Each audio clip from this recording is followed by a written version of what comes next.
Okay, so set up the academy.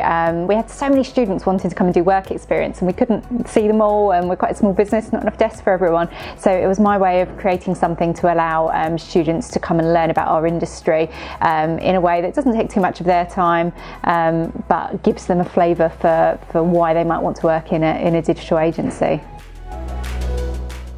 We're going to run through all the different departments so that they can understand the different roles that happen within a digital agency. We're also going to talk about the different ways in which you might start to find a career, what kind of qualifications you might need, or where on-the-job experience is going to help, and just be there to answer as many questions as we can and let them get a real flavour for what we do. The aim of it is to inspire young people to want to work in digital agencies. I love what we do so much, and I want to share it with people coming through school. And I think at the moment there's no school classes that are going to make you definitely know I want to be in an agency. So we need to give them a flavour for it to help inspire them.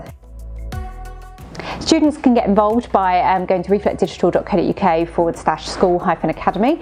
They can sign up there. We've only got a limited number of spaces, but we will be running more of these. We've got a few spaces still available for our one on the 30th of May, which is 2 o'clock, just a few hours in the afternoon. But if they sign up and we can't get them on that one, we'll tell them about the next one.